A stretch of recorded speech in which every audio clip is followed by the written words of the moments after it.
Grâce aux 12 coups de midi, Émilien est aujourd'hui devenu millionnaire, tout en accumulant les records. Sur le plateau de quelle époque? Ce samedi 15 mars, il a révélé le superbe cadeau qu'il compte offrir à sa petite amie inconnue au bataillon lors de son entrée dans le jeu Les 12 coups de midi, le 25 septembre 2023, Émilien est devenu une célébrité nationale.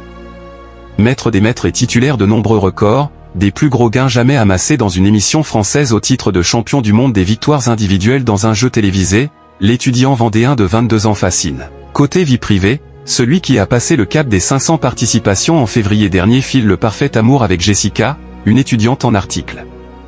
C'est avec le sourire que le jeune homme un brin dépassé par son succès a évoqué sa chair et tendre, et la façon dont tous deux abordent la notoriété. Émilien a également révélé le cadeau qu'il va lui offrir avec ses gains, dont il rêve depuis des années, un voyage en Italie, comme l'a fait remarquer Jean-Luc Reichmann, également en plateau. Les deux jeunes gens sont déjà partis en voyage ensemble grâce à l'émission, une escapade néanmoins pas vraiment placée sous le signe du romantisme. En 1 an et demi, la seule chose qu'il ait faite, c'est de voyager culturellement parlant, parce qu'il avait gagné un week-end à Berlin. Enfonçant le clou, le présentateur des 12 coups a ajouté « Vous pourriez partir à Tahiti, en Italie ». Non, lui, c'est un voyage culturel à Berlin.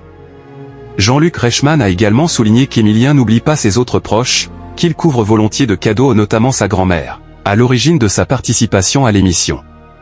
Elle a 14 voitures, a ironisé l'animateur, provoquant l'hilarité sur le plateau. Cela fait maintenant des mois que l'élimination d'Émilien est régulièrement annoncée en fanfare, pour ne jamais se concrétiser. Au point que certains commencent à protester, réclamant son éviction forcée du jeu pour laisser la place à d'autres.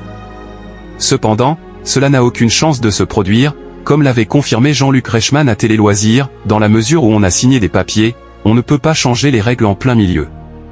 Néanmoins, le plus grand champion de l'histoire des jeux télévisés français ne se fait pas d'illusions, il sait pertinemment que son élimination se profile à l'horizon, comme il l'avait confié à nos confrères d'Ouest France, ma chute arrivera un jour ou l'autre.